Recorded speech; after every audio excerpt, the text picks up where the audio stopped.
Hello বন্ধুরা, আজকে আমি একটা নতুন ভিডিও নিয়ে আসলাম। যেমন স্ল্যাবের রড গেলে কোনটা রড আগত পাড়া লাগে, কোনটা রড পরে পাড়া লাগে। ফার্স্টে আমার দুইটা লেয়ার হয়, তারপরে আবার দুইটা লেয়ার হয়। তার মানে যে কোনো একটা রুমের যদি তোমরা দেখেন যে চারটে লেয়ার হয়, চারটে লেয়ার একটা রডত একটা লেয়ার কয়, মানে ডবল জেলি আর সিঙ্গেল জেলি।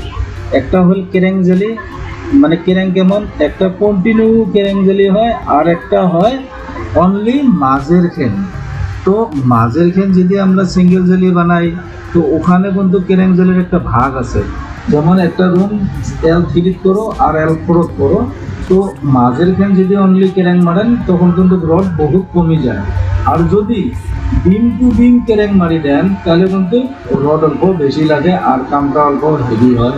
আর আপনারা জানেন আমরা সাধারণত চিন্তা করি কোনটা, যে এই যে রডগুলি যে দেওয়া আছে, কেরাঙ্গিলে যে মারা আছে, এই কেরাঙ্গিলে মারার যেটি বটম জেলের গ্যাপ আর টপ জেলের গ্যাপ, টপ জেলের গ্যাপ কত হওয়া লাগে আর বটম জেলের গ্যাপটা কত হওয়া লাগে।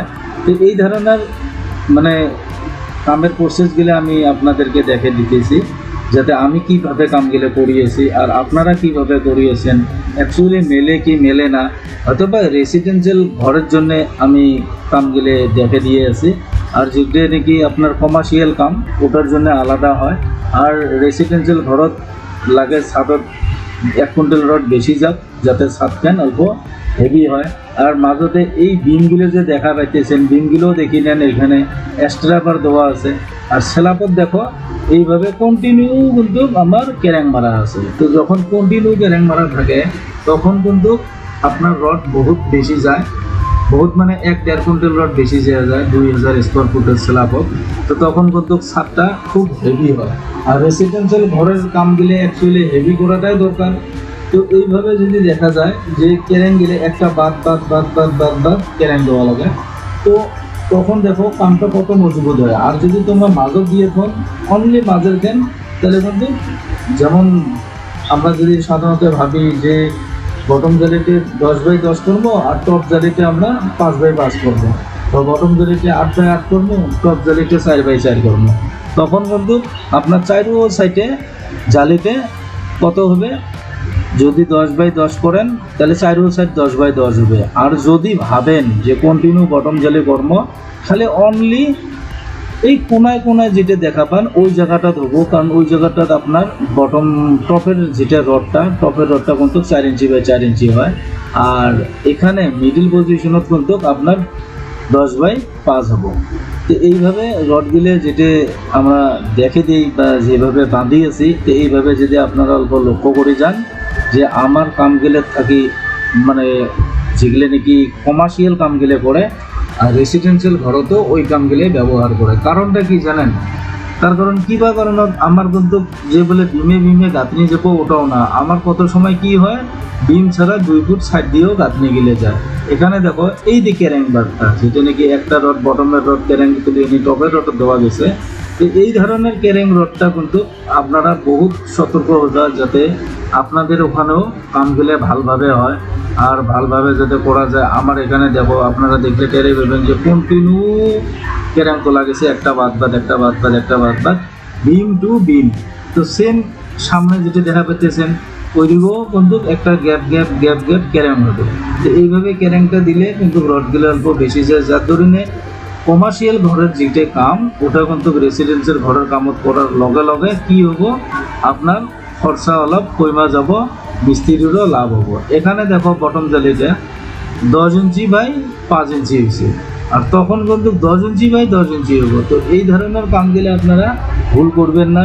হয়তোবা যারা জানেন না, লাগে কোনোটাই অল্প পরামর্শ নেবেন, বা বগলে যদি কোনো ইঞ্জিনিয়ার স্যার থাকে তার কাছে অল্প পরামর্শ নিয়ে এই কাজগুলো করবা।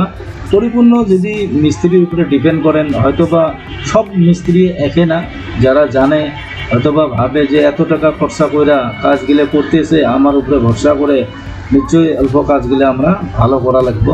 তো এই ধরনের কামের জন্য আমি এই ভিডিওগুলো বানিয়ে থাকি, যাতে যারা নতুন নতুন কাজগুলো করতেছে তারা যাতে ঠকে না। আর আজকাল দেখো সোশ্যাল মিডিয়ার যুগ, আপনারা এটা ভাববেন না যে আমরা কার কাছে জিজ্ঞাসা করবে যাই কোন জায়গায় যাবো, বা কাই সত্য কথা কব দরকার নেই। আপনারা ডাইরেক্ট ইউটিউবে দেখো, সার্চ কইরা যে স্ল্যাবের রড কীভাবে বাঁধে, আর কীভাবে কন্টিনিউ ক্যারেং হয়, কীভাবে সিঙ্গেল ক্যারেং হয়, কীভাবে ডবল জালি বাঁধে, কীভাবে বটম জালি বাঁধে, কীভাবে টপ জালি বাঁধে, তো সিঙ্গেল জালি কীভাবে বাঁধে, সাজা রডগুলো কীভাবে বাঁধে, আপনারা বর্তমান ইউটিউবের মধ্যে যদি সার্চ করা যায় A to Z সব দেখায়। কিন্তু হ্যাঁ, তবে আর একটা কথা, ইউটিউবে যখন সার্চ করবা আপনারা ভিডিওটা জানতে হবে যে ভিডিওটা আমার লোকাল ভিডিও নাকি বা মানে বাহিরের ভিডিও। যদি প্রফেশনাল ভিডিও হয় ওটা কিন্তু দেখে যদি আপনার কাজগুলো একে করবে চান তখন কিন্তু মিলবো না। কারণ কি জানেন, কারণ প্রফেশনাল কাম গেলে ওইভাবে আমার এগুলো মানুষ করবো না, অত টাকা খরচাও হবো না। আর একটা করে কামের পাশে এই ইঞ্জিনিয়ার 2-4টে করে লাগিয়ে থাকে, তো অত টাকা আমার খরচা করারও ক্ষমতা হয় না। তো সেই জন্যে ইউটিউবের মধ্যে দেখে নাও লোকাল ভিডিওগুলা কীভাবে আছে, কীভাবে কাজগুলো করিয়েছে। তার মধ্যেও হয়তোবা যারা এই পাশ কাজগুলো করছে তাদেরকেও দেখান যে কীভাবে হবো। এই যে গ্যাপটা দেখো, এই গ্যাপটা 10x10 আছে, এখানে 5x5 হবো। আর এই যে কেরাঙ্গের তলে দেখো, কেরাঙ্গের তলেও দেখা যায় সাইডের মধ্যে যে এখানে যে বটম জালিটা বানতেছে এর উপরে কিন্তু আরও টপ জালি হবে। তো এই টপ জালি আর বটম জালির মাজত ডিফারেন্স, বহুত ডিফারেন্স। তার মানে এখানে যদি দেখেন আপনারা ভালো করে দেখলে পরে বুঝতে পারবা যে গ্যাপ হয়ে আছে। বা ওই উপরে দেখো ওই জায়গায় যে 5 ইঞ্চি বাই 5 ইঞ্চি হয়েছে, তলে 10 ইঞ্চি বাই 10 ইঞ্চি হয়েছে। কেরাঙ্গের এই সেটে যখন আসবো তখন কিন্তু 5x10 হবো। তো এই জিনিসটা মনে করে রাখবা যে আমার যত গ্যাপ কমবো অতই ভালো, কিন্তু যতটুকু দরকার অতটুকু দেওয়া লাগে, তার সারি কমাও লাগে না, বাড়াও লাগে না। তো আমি এই ধরনের স্ল্যাবের বাঁধার জন্যে হয়তোবা আমার কতগুলো মিস্ত্রি বন্ধুরাও আছে, তাদেরও বহুত ভুল হয়ে যায়।